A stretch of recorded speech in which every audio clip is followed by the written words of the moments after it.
போயஸ் தோட்ட இல்லத்தில் முதலமைச்சர் ஓ பன்னீர்செல்வம் சசிகலாவை சந்தித்துள்ளார். இது குறித்த விவரங்களை செய்தியாளர் ராஜ்குமாரிடம் கேட்கலாம். ராஜ்குமார், போயஸ் தோட்டத்திற்கு இன்று யாரெல்லாம் வந்திருக்கிறார்கள்? இந்த சந்திப்பு எதற்காக நடைபெறுகிறது?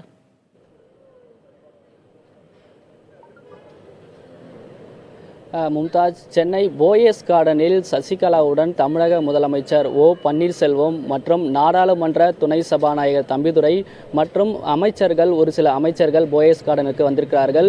அமைச்சர்களை பொறுத்தவரை 1 மணி நேரத்திற்கு முன்பாகவே அமைச்சர்கள் போயஸ் கார்டனுக்கு வந்திருக்கிறார்கள்.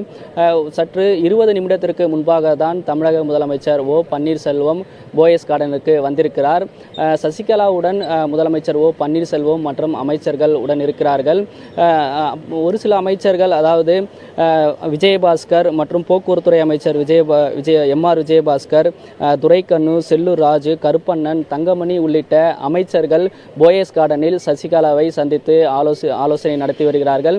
இது மட்டும் இல்லாமல் ஒரு சில நாடாளுமன்ற உறுப்பினர்கள் உடனிருக்கிறார்கள். அதே போன்று ஒரு சில சட்டமன்ற உறுப்பினர்களும் போயஸ் கார்டனுக்கு வந்திருக்கிறார்கள். கட்சியின் அதிமுகவின் அடுத்த கட்ட நடவடிக்கைகள் குறித்து சசிகலாவுடன் ஆலோசனை செய்யப்பட இருப்பதாக தகவல் இருக்கிறது.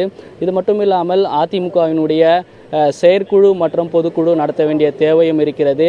எனவே மறைந்த முதலமைச்சர் ஜெயலலிதாவுக்கு பிறகு கட்சியினுடைய அடுத்த கட்ட நடவடிக்கைகள் குறித்து இந்த ஆலோசனை கூட்டத்தில் பேசலாம் என்ற தகவல் இருக்கிறது. அதே போன்று முன்னாள் அமைச்சர்களும் இந்த இடத்தில் வந்திருக்கிறார்கள்.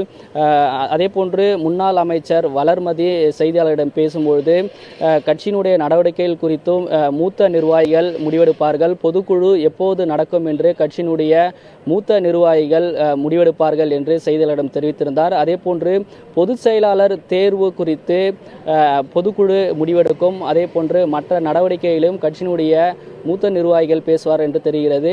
எனவே தற்போது நடைபெற்றக்கூடிய இந்த சந்திப்பின் போது கட்சியினுடைய அடுத்த கட்ட நடவடிக்கைகள் குறித்து இதில் விவாதிக்கப்படுவதற்கான அதிக அளவுக்கான வாய்ப்புகள் இருக்கிறது. மும்தாஜ். ராஜ்குமார், அதிமுக பொதுச் செயலாளராக பொறுப்பேற்க வேண்டும் மக்களவை துணை சபாநாயகர் தம்பிதுரை தற்போது அழைப்பு விடுத்துள்ளார். இது குறித்த கூடுதல் விவரம் என்ன?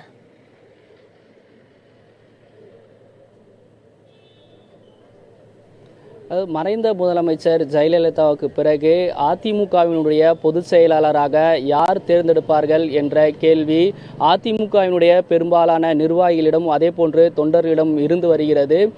நேற்று கட்சியினுடைய மூத்த நிர்வாகிகள் அதிமுகவினுடைய பொதுச் செயலாளராக சசிகலா வர வேண்டும் என்ற கருத்தை மூத்த நிர்வாகிகள் மற்றும் அமைச்சர்களும் தெரிவித்திருந்தார்கள். அதாவது மறைந்த முதலமைச்சர் ஜெயலலிதாவுடன் 30 ஆண்டுகளாக அவர் உடன் இருந்திருக்கிறார். கட்சியினுடைய பல்வேறு நடவடிக்கைகளுக்கும் அதே போன்று மறைந்த முதலமைச்சர் ஜெயலலிதாவுக்கும் உடனிருந்து பல துணை நின்றவர். எனவே அவர் பொதுச் செயலாளராக தேர்வு செய்யப்பட வேண்டும் என்றுதான் அதிமுகவினுடைய முக்கிய நிர்வாகிகள் மற்றும் அமைச்சர்களும் வலியுறுத்தி வந்தனர்.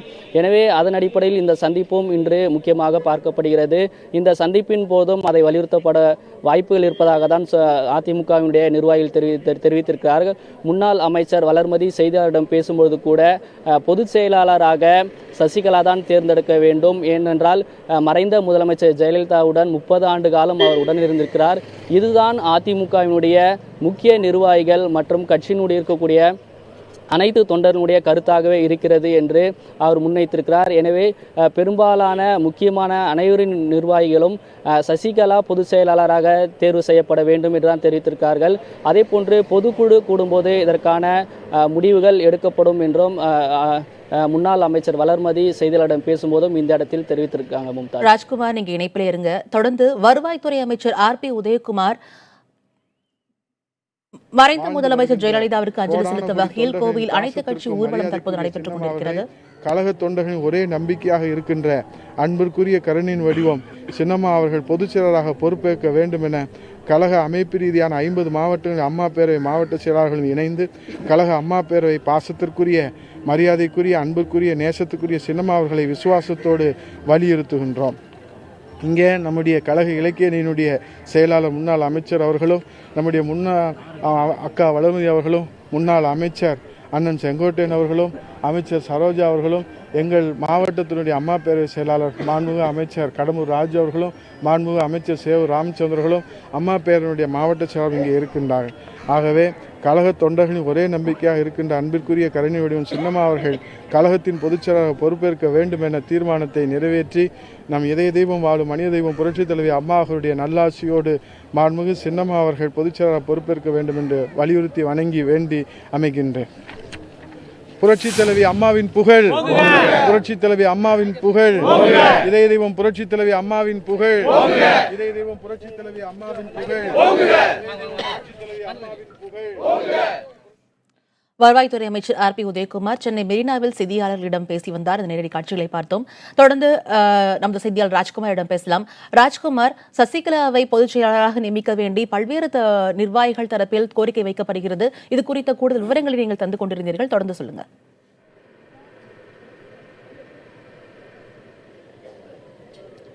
பொதுச் செயலாளராக சசிகலா தேர்வு செய்யப்பட வேண்டும் கருத்துதான் அதிமுகவில் பெரும்பாலான முன்னணி தலைவர்களிடம் இருந்து கொண்டிருக்கிறது.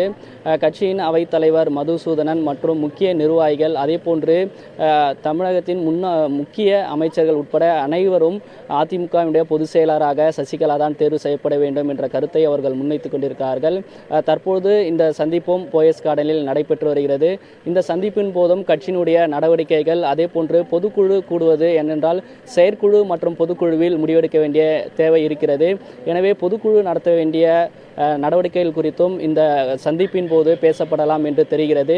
எனவே கட்சியினுடைய முக்கிய நிர்வாகிகள், தொண்டர்கள் என பல தரப்பிலிருந்தும் பார்க்கும்போது அதிமுகவினுடைய பொதுச் செயலாளராக சசிகலா தேர்வு செய்யப்பட வேண்டும் என்ற கருத்து தான் முன்னணி நிர்வாகிகள் அனைவரிடம் இருக்கிறதை இந்த இடத்தில் பார்க்க முடிகிறது. மும்தாஜ். ராஜ்குமார், இந்த சந்திப்பு எவ்வளவு நேரம் நடைபெற வாய்ப்பிருக்கிறது?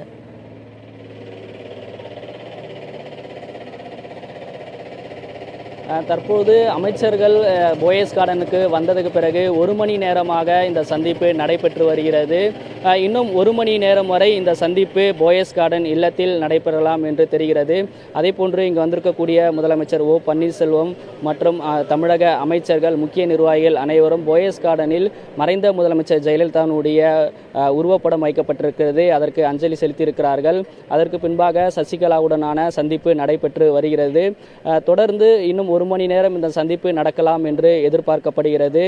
கட்சியின் அடுத்த கட்ட நடவடிக்கைகள், தற்போதைய சூழல் இருக்கக்கூடிய நடவடிக்கைகள், தமிழகத்தின் பல்வேறு மாவட்டங்களில் இருக்கக்கூடிய நடவடிக்கைகள் குறித்து இந்த கூட்டத்தில் ஆலோசிக்கப்படலாம் என தெரிகிறது. இன்னும் 1 மணி நேரம் இந்த கூட்டம் நடைபெறும். அதே போன்று ஒரு சில மாவட்ட நிர்வாகிகளும் போயஸ் கார்டனுக்கு வந்திருக்கிறார்கள். தொடர்ந்து நேற்று வரை பொதுமக்கள் போயஸ் கார்டன் உள்ளே, அதாவது மறைந்த முதலமைச்சர் ஜெயலலிதா வசித்து வந்த போயஸ் கார்டன் உள்ளே வந்து பொதுமக்கள் பார்வையிடுவதற்காக அனுமதி வழங்கப்பட்டது. இன்று ஒரு நாள் மட்டும் பொதுமக்களுக்கு அனுமதி இல்லை என்று காவல்துறையினர் தெரிவித்திருக்கிறார்கள். வழக்கம் போல் நாளையிலிருந்து பொதுமக்கள் இந்த இடத்தில் போயஸ் கார்டன் பார்ப்பதற்கான அனுமதி வழங்கப்படும் என்று இந்த இடத்தில் காவல்துறையினர் தெரிவித்திருக்காங்க. மும்தாஜ்.